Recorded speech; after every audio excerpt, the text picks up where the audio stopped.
ബഹുമാനപ്പെട്ട chairman sir, നമ്മുടെ ഖാർഗേജി ഇതുപോലുള്ള കാര്യങ്ങൾ സംസാരിക്കുന്നത് ഏറ്റവും വിഷമം ഉണ്ടാക്കുന്ന കാര്യമാണ്.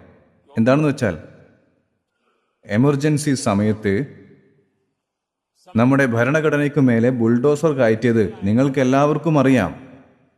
ജനാധിപത്യം എന്നത് കഷ്ണങ്ങളാക്കപ്പെട്ടു.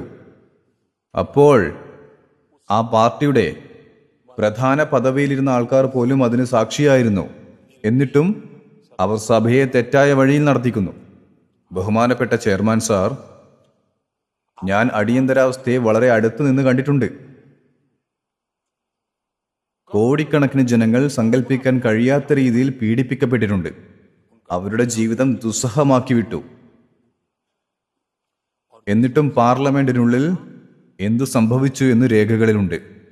ഇന്ത്യൻ ഭരണഘടനയെക്കുറിച്ച് സംസാരിക്കുന്നവരോട് ഞാൻ ചോദിക്കുകയാണ്, നിങ്ങൾ 7 വർഷം ലോക്സഭ ഭരിച്ചിരുന്നപ്പോൾ അപ്പോൾ അതിന്റെ കാലാവധി 5 വർഷമായിരുന്നു. അത് ഏത് രീതിയിലുള്ള ഭരണഘടനയായിരുന്നു?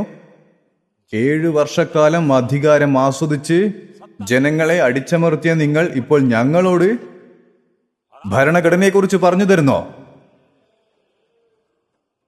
ബഹുമാനപ്പെട്ട ചെയർമാൻ സാർ,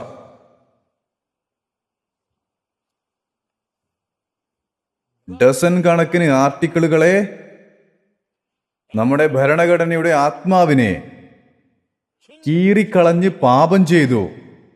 അതുപോലുള്ള നടപടിക്രമങ്ങൾ അവർ ചെയ്തു. 38-ാമത്, 39-ാമത്, പിന്നെ 42-ാമത് ഭരണഘടനാ ഭേദഗതികളെ, ആ ഭേദഗതികളെ അതിനെ മിനി കോൺസ്റ്റിറ്റ്യൂഷൻ, മിനി ഭരണഘടന എന്ന് പരാമർശിച്ചു.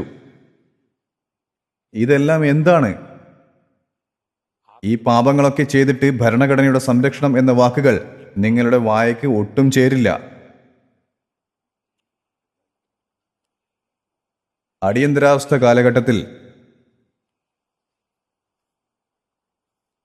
ആ ഭരണത്തിൽ 10 വർഷങ്ങൾ നമ്മുടെ ഖാർഗേജിയും ആ തീരുമാനത്തിലുണ്ടായിരുന്നു. എന്താണ് നടന്നത്? പ്രധാനമന്ത്രി എന്നത് ഒരു ഭരണഘടനാ പദവി. പ്രധാനമന്ത്രിക്ക് മുകളിലാണ് ഇരിക്കുന്നത് NAC ഇരിക്കുന്നത്. ഏത് ഭരണഘടനയുടെ കീഴിലാണ് ഈ സമ്പ്രദായം നടപ്പിലാക്കിയത്? ഇതുണ്ടാക്കാൻ ഏത് ഭരണഘടനയാണ് നിങ്ങളെ അനുവദിച്ചത്? നമ്മുടെ പ്രധാനമന്ത്രി പദവിയുടെ അന്തസ്സിനെ തകർത്ത് അതിനു മുകളിലിരുന്ന്, പിന്നെ അതിന് മുകളിലിരുന്ന് റിമോട്ട് പൈലറ്റായി മാറി. ഏത് ഭരണഘടനയാണ് നിങ്ങളെ ഇങ്ങനെ ചെയ്യാൻ അനുവദിക്കുന്നത്?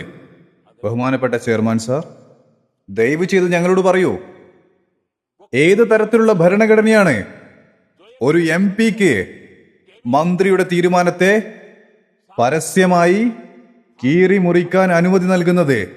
അതേത് ഭരണഘടനയാണെന്ന് പറയൂ. എന്ത് അടിസ്ഥാനത്തിലാണത് കീറിയത്? ബഹുമാനപ്പെട്ട ചെയർമാൻ സാർ, നമ്മുടെ രാജ്യത്ത് എഴുതപ്പെട്ട ഒരു പ്രോട്ടോകോൾ സംവിധാനമുണ്ട്. രാഷ്ട്രപതി, ഉപരാഷ്ട്രപതി, പ്രധാനമന്ത്രി, സ്പീക്കർ തുടങ്ങിയവർ ഉള്ളൊരു സ്ഥലമാണിത്. ആരെങ്കിലും പറയൂ, ഈ ഭരണഘടനയുടെ അന്തസ്സ് കഷ്ണം കഷ്ണങ്ങളായി മുറിച്ച് പ്രോട്ടോകോൾ പ്രകാരം ഒരു കുടുംബത്തിന് എങ്ങനെയാണ് മുൻഗണന നൽകിയത്? അത് ഏത് ഭരണഘടന പ്രകാരമാണ് എന്ന് പറയൂ. ഭരണഘടനാ പദവികൾ വഹിക്കുന്നവർ പിന്നാലെ വന്നു, കുടുംബാംഗങ്ങൾ മുന്നിൽ വന്നു. നിങ്ങൾ ഏത് ഭരണഘടനയാണ് സംരക്ഷിക്കാൻ പോകുന്നത്? എന്നാൽ ഇന്ന് ഭരണഘടനയെക്കുറിച്ച് സംസാരിക്കുന്നു, അതെടുത്ത് വീശുന്നു, ജയ് കോൺസ്റ്റിറ്റ്യൂഷൻ എന്ന് പറയുന്നു. എന്നിട്ട് നിങ്ങളുടെ ലോകത്തിൽ ഇന്ത്യ എന്നാൽ ഇന്ദിര, ഇന്ദിര എന്നാൽ ഇന്ത്യ എന്ന മുദ്രാവാക്യത്തിൽ ജീവിച്ച നിങ്ങൾ ഭരണഘടനയുടെ മുകളിൽ ഒരു തരത്തിലുമുള്ള ബഹുമാനവും കാണിച്ചിട്ടില്ല.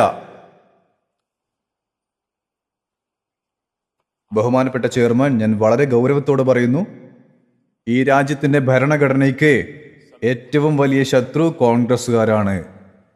ഞാനത് ഗൗരവമായി പറയുന്നു.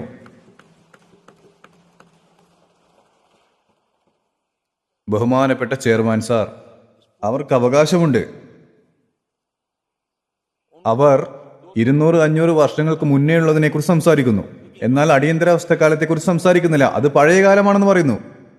അപ്പോൾ കാലങ്ങൾ കഴിയുന്നതിനനുസരിച്ച് കാര്യങ്ങൾ അപ്രസക്തമാകുമോ? ബഹുമാനപ്പെട്ട ചെയർമാൻ സാർ, ഈ സഭയിൽ ഒരു ശ്രമം നടന്നു.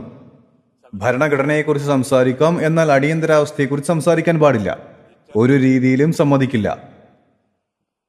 എന്നാൽ ഈ രാജ്യം, അവരോടൊപ്പം ധാരാളം ആളുകൾ ഇരിക്കുന്നു. അതെ, ധാരാളം ആളുകൾ ഇരിക്കുന്നു. അവരിൽ അടിയന്തരാവസ്ഥയുടെ ഇരകൾ ആരൊക്കെയാണ്? പക്ഷെ അവർക്ക് ചില നിർബന്ധങ്ങൾ ഉണ്ടായിരിക്കണം. അതായത് ഇന്ന് അവരോടൊപ്പം ഇരിക്കാൻ അവർ തിരഞ്ഞെടുത്തു എന്ന്. ഇതുതന്നെ അവസരവാദത്തിന് മറ്റൊരു പേരാണ്. ഭരണഘടനയുടെ മേൽ ബഹുമാനമുണ്ടായിരുന്നെങ്കിൽ അവർ ഇങ്ങനെ ചെയ്യില്ലായിരുന്നു.